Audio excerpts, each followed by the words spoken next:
بسم الله الرحمن الرحيم. الحمد لله رب العالمين ولا عدوان إلا على الظالمين.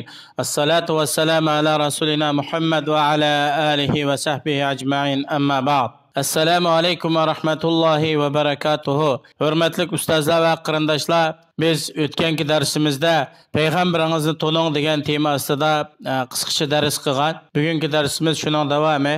Payg'ambarimiz sallallohu alayhi va sallam kana abdan lillahi shakura. Ya'ni Alloh uchun haqiqiy bandachilikni ado qilgan, Allohning barliq ne'matlariga shukr qiluvchi zot edi. Kechalari qiyomda turib, hatto ikki putlari ishib ketgan. Peygamberimiz sallallahu aleyhi ve sellem her kechisi qiyomda turibdi. Hatta Peygamber aleyhisselamning pachoqlari ishib ketgan. Peygamberimiz sallallahu aleyhi ve sellem namozda intayin xursandlik his qilardi. Doim Alloh uchun ixlos bilan, Allohga xushu bilan turardi. Sahabalardan Abdullah ibn Shakhir radiyallahu anhu deydi, men Peygamberimiz sallallahu aleyhi ve sellemni namaz o'qiyotgan holatida ko'rdim.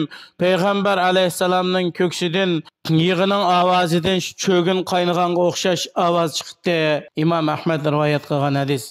Yana Peygamber aleyhisselam deydi, vallahi inni la atqakum lillah, ravahu Muslim. Allah bilan qasam, haqiqatan men Allah üçün sizlarning oranglarda hammalardan bak taqvodor. Muslim rivoyat qilgan hadis.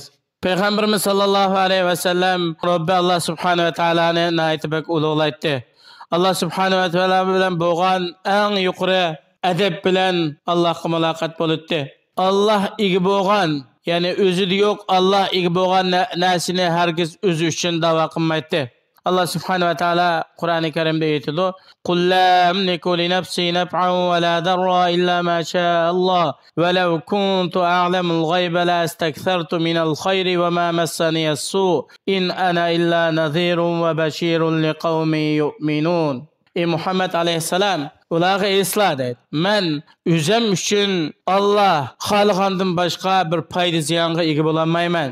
Agar men g'aybni bildigan bo'lsam, yaxshilikni intayin ko'p qildim, menga hech qanday bir yomonlik yetmaydi.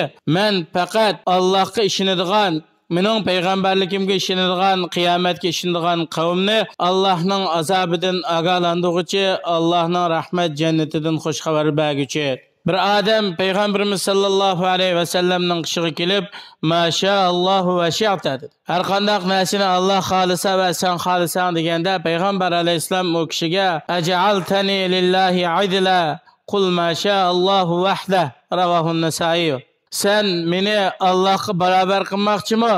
Sen yolg'iz Alloh xohlagan narsa bo'ladi deb bu kishiga haqiqiy tavhidni, Allohni bir bilishni o'rgatdi.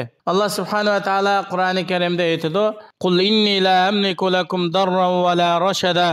Ya'ni ey Muhammad sallallohu alayhi va sallam ularga esla, haqiqatan men sizlarga bir ziyon yetkazish yoki bir to'g'rini yetkazishga men ega bo'lmayman. Illa mashalloh. Ya'ni Alloh xohlaganga ega bo'laman, Alloh bildirganga. Bo'lmasa ining ortiqqa men ega bo'lmayman. Ibn Kasir rahimahulloh bu oyatni izohlab deydi: "Haqiqatan men sizlarga o'xshash bir inson. Menga Alloh tarafdan vahiy qilinadi. Men Allohning bandalaridan bo'lgan bir banda. Sizlarni hidoyat qilishda men uchun hech qanday bir ish yo'q va yoki sizlarni ozdirishmi mening qo'limda emas, balki bu ishlarning hammasi yolg'iz bir Allohning tarafiga qaytadi." Payg'ambarimiz sallallohu alayhi va sallam insonlarning ichida naytibak kamtar zot edi. Chiroyi shakldaq go'zal zot edi. Faqir miskinlar bilan o'tirib qopibdi. Ular bilan birga yemak yeydi. O'zining oyig'ini o'zi yamab ketdi. Oilasidagilarning xizmatini qildi. O'zining ishlarini o'zi qildi. Ko'ni tulumlardan suv ichdi. Sahabalar bilan masjid yasaydigan va boshqa vaqtlarda birlikda qish, to'pa, toshlarni birga to'shitdi. Hech qanday bir xizmatchini ayiblamaydi va ularga qaymaydi. Anas radhiyallohu anhu deydi: "Men payg'ambarimiz sallallohu alayhi va sallamga 10 yilga yaqin xizmat qildim.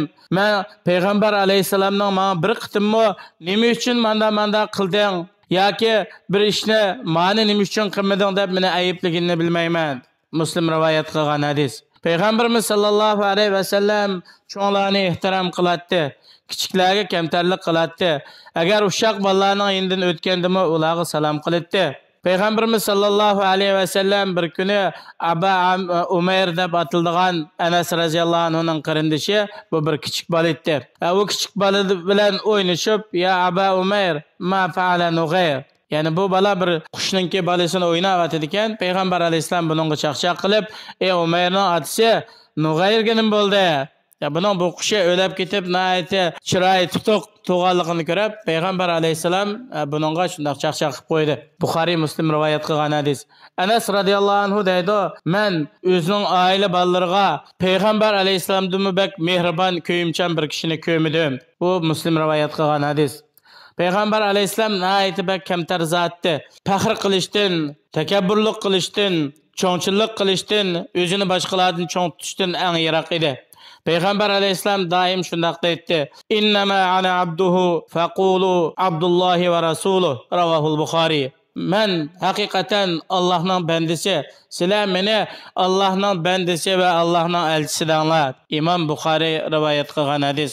Allah subhanahu va taolo bizlarni Payg'ambarimiz sallallohu alayhi va sallamni chin dilidan yaxshi ko'radigan, Payg'ambar alayhisalomning yo'lida, Payg'ambar alayhisalomning sunnatini ihyo qilish va dinni yetkazish uchun o'zining borlig'ini ataydigan haqiqiy taqvodor sahobalarning qatoridan qilsin. Assalomu alaykum va rahmatullohi va barakatuh.